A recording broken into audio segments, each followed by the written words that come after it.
Hello everyone, so welcome back. This video is going to be a little different and it's going to be directed towards programmers. Now, the language I'll be using for this video would be C++. C++ is usually for competition problems, so that's why I'm using C++ because it's usually it's usually the best language for competitions. Okay, so the problem I want to give you today is write a code that would calculate the factorial. So the factorial is just the factorial is that number times that number minus 1 times that number minus 2 all the way to 1. So for example, 5 factorial 5 factorial would be 5 times 4 times 3 times 2 times 1.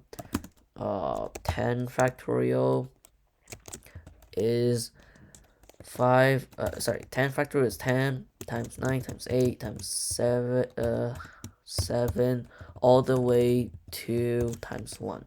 Okay, so now the 0 factorial is actually 1, but we don't have to address that in this video. So you can just program the factorial, but like when you enter 0, it doesn't have to come out as 1, even though it could. That's just more advanced. So I'll give you some moments to try, and after you've done trying it yourself, you can come back. Okay, so now I assume you've tried it yourself, and now we're gonna do this together. Okay, can't type it.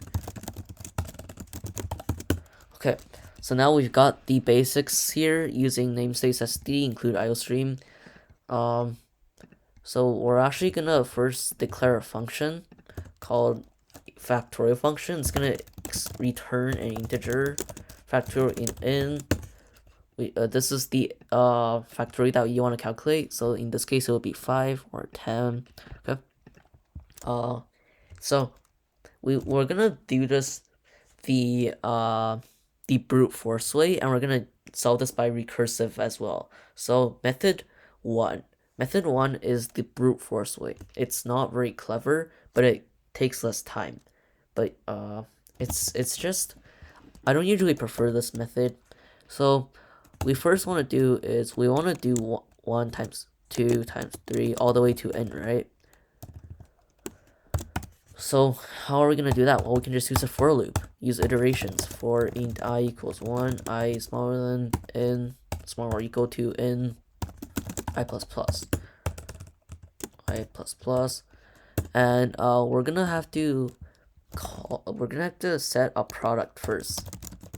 Equals product equals 1. We don't want it to be 0 because then 0 times anything would just be 0.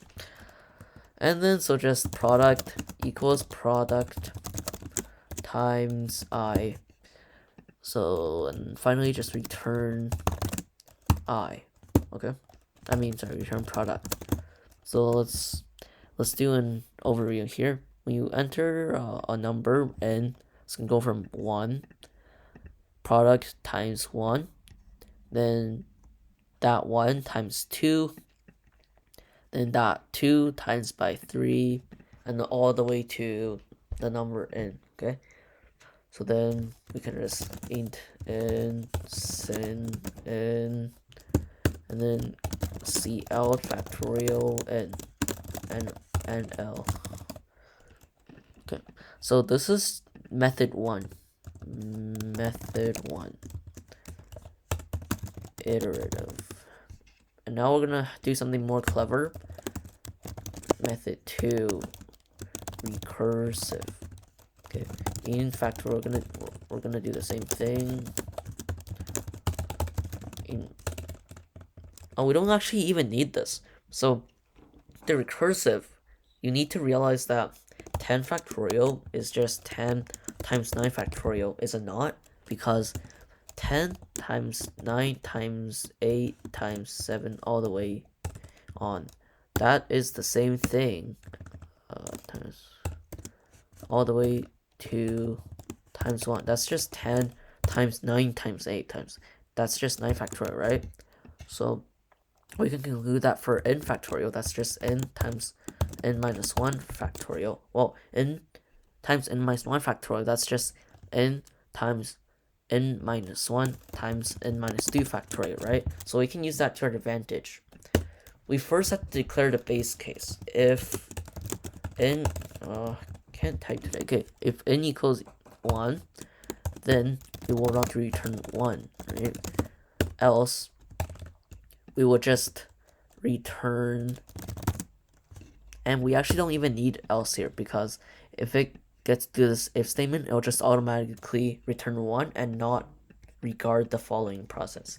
So then return n times factorial of n minus 1, right?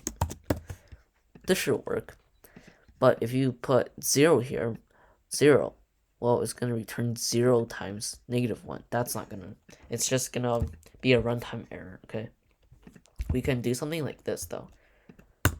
If n equals 0, return 1. But notice how these both return 1, so we can just write using the or.